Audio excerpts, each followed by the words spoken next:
Assalamualaikum warahmatullahi wabarakatuh. Perkenalkan, nama saya Habibur Rahman dengan NIM 1916010055. Saya dari kelompok 5 Syarah Hadis Ekonomi XYB. Baiklah, saya akan membahas mengenai al-musyarakah. Yang pertama, pengertian al-musyarakah.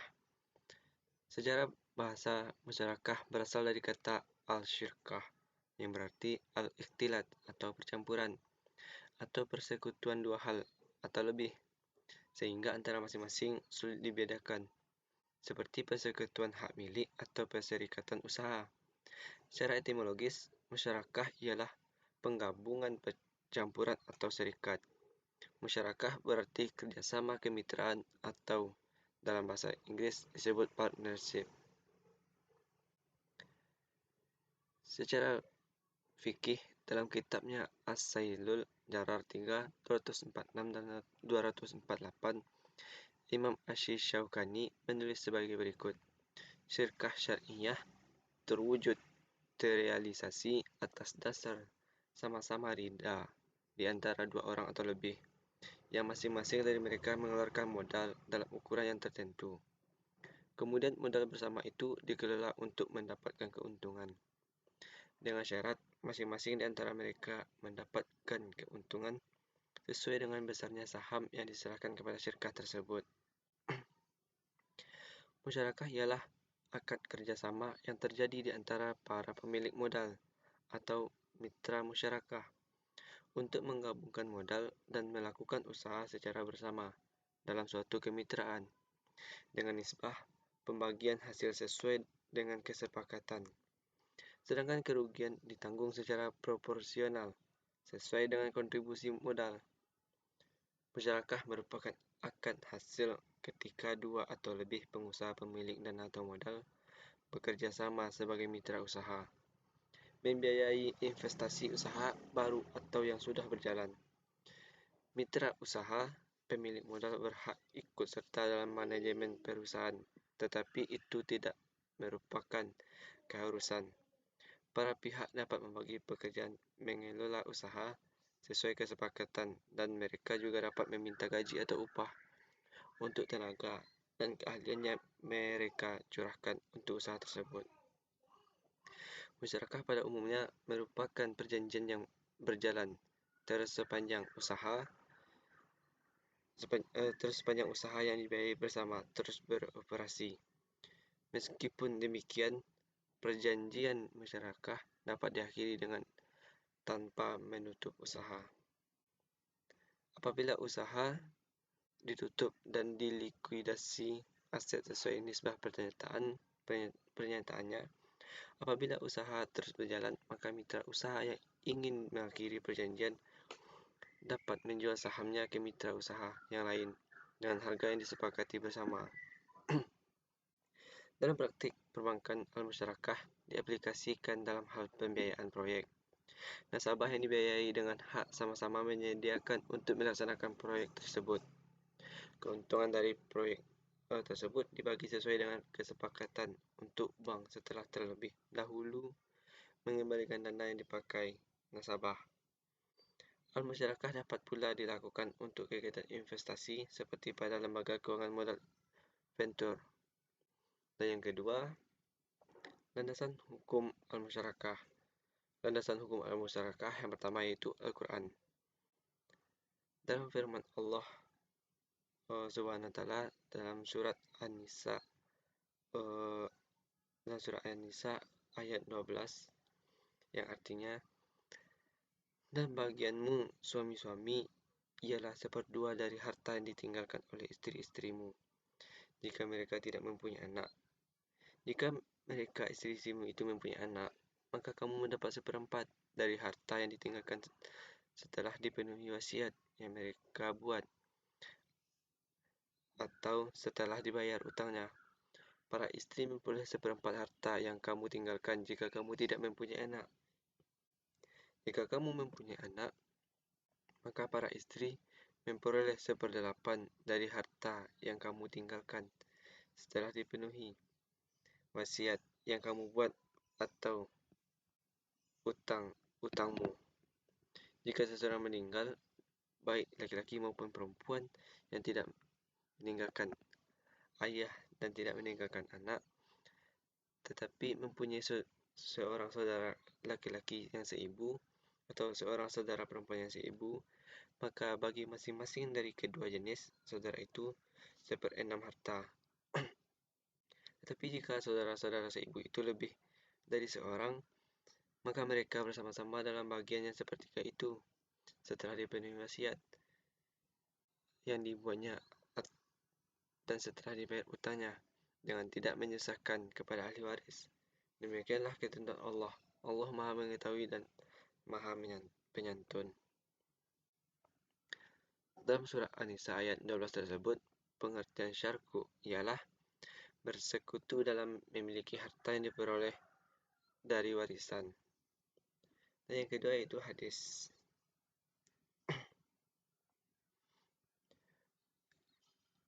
Hadis al-musyarakah, yang artinya telah menceritakan kepada kami Nabi Muhammad bin Sulaiman al-Mishishi telah menceritakan kepada kami Muhammad bin Az-Zikrikan dari Abu Hayyan At-Taimi dari ayahnya dari Abu Hurairah, dan ia merafakkannya.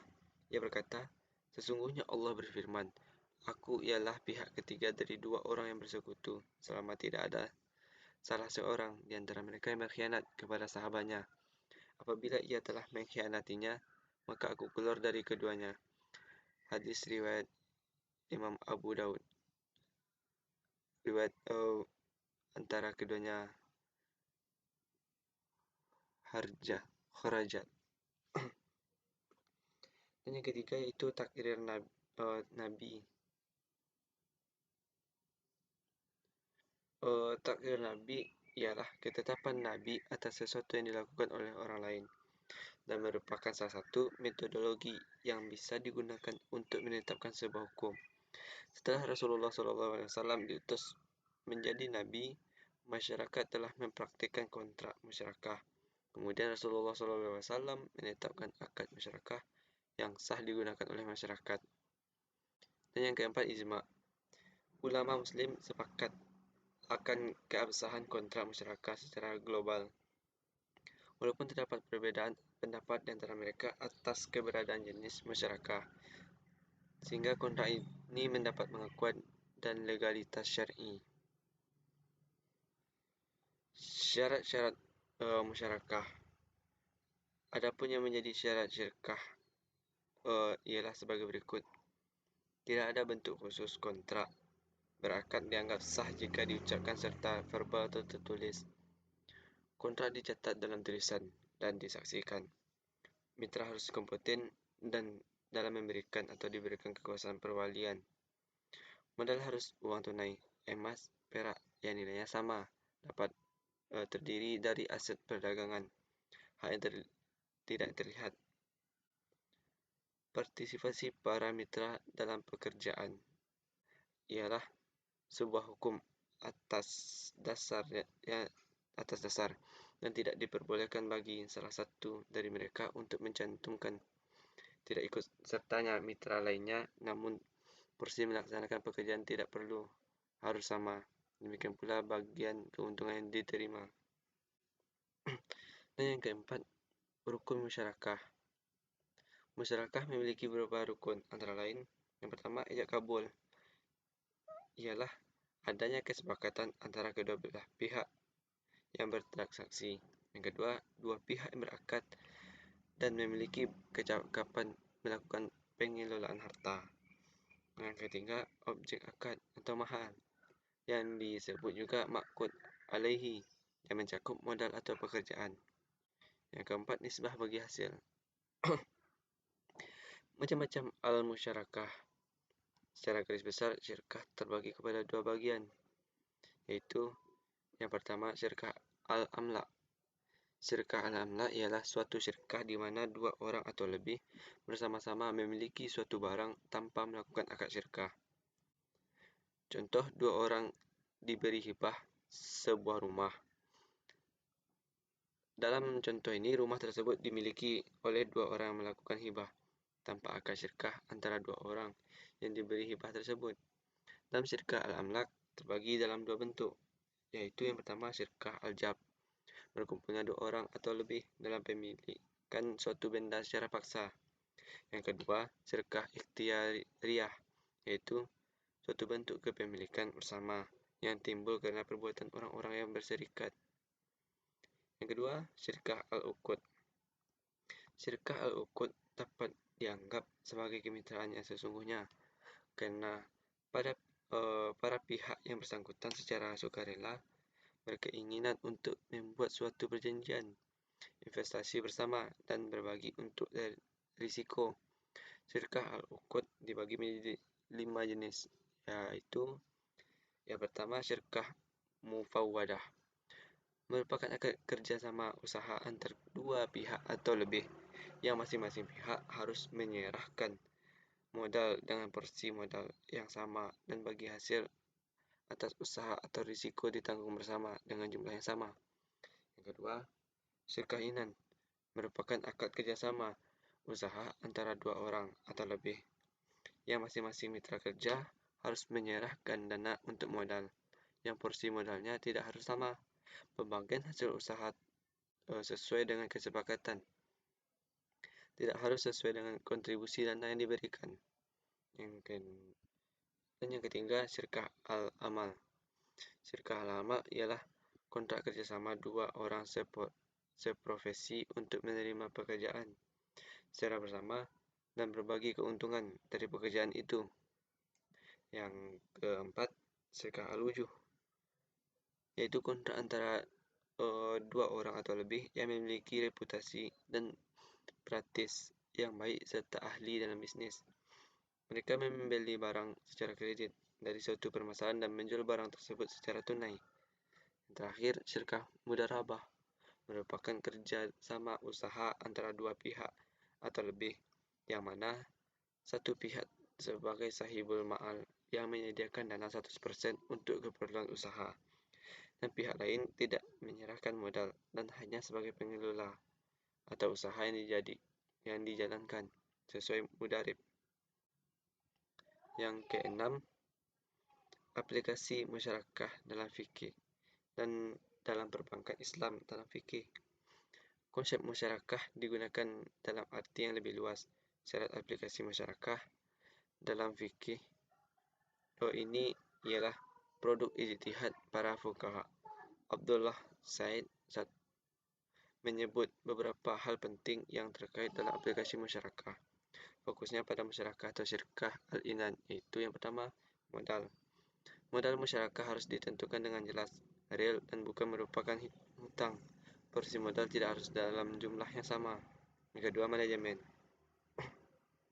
Fikih memberikan kebebasan kepada partner untuk mengelola kerjasama sesuai kontrak musyarakah. Setiap partner dapat mengadakan bisnis dengan berbagai jalan yang mendukung terrealisasinya tujuan kontrak itu untuk mencapai keuntungan atau profit, tetapi tidak menyimpang dari tujuan kontrak yang telah disepakati. Yang ketiga, jangka waktu. Masa berlaku kontrak musyarakah dapat dilakukan untuk jangka waktu yang pendek, guna mencapai tujuan yang telah disepakati, dan dapat juga digunakan untuk proyek jangka panjang. Kontrak ini dapat diakhiri oleh setiap partner dengan memberitahu kepada partner lain dalam setiap waktu. Yang keempat, jaminan. Dari ketentuan ini, setiap partner tidak dapat meminta jaminan kepada partner yang lain. Menurut Syaraksi, adanya persyaratan dalam kontrak yang menghendaki jaminan atau garansi akan menjadikan kontrak tersebut batal. Dan yang ketujuh, yang terakhir, manfaat musyarakah. Terdapat banyak manfaat dari pembiayaan musyarakah ini, di antaranya sebagai berikut. Yang pertama, bank akan menikmati peningkatan dalam jumlah tertentu pada saat keuntungan usaha nasabah meningkat. Yang kedua, bank tidak berkewajiban membayar dalam jumlah tertentu kepada nasabah pendanaan secara tetap, tetapi disesuaikan dengan pendapatan atau hasil usaha bank, sehingga bank tidak akan pernah mengalami negatif spread. Dan yang ketiga, pengembalian pokok pembiayaan disesuaikan dengan cash flow atau arus kas usaha nasabah, sehingga tidak memberatkan nasabah. Yang keempat, bank akan lebih selektif dan hati-hati mencari usaha yang benar-benar halal, aman, dan menguntungkan. Hal ini karena keuntungan yang real dan benar-benar terjadi, itulah yang akan dibagikan. Prinsip yang terakhir, prinsip bagi hasil dalam mudharabah atau masyarakat ini berbeda dengan prinsip bunga, tetapi tetap di aman bank akan menagih penerima pembiayaan satu jumlah bunga tetap berapapun keuntungan yang dihasilkan nasabah, bahkan sekalipun merugi dan terjadi krisis ekonomi. Sekian yang dapat saya bahas mengenai musyarakah. Apabila saya ada salah, saya mohon maaf. Dan sekian, terima kasih. Dan jangan lupa untuk di like, komen, dan subscribe. Terima kasih. Saya ucapkan Assalamualaikum warahmatullahi wabarakatuh.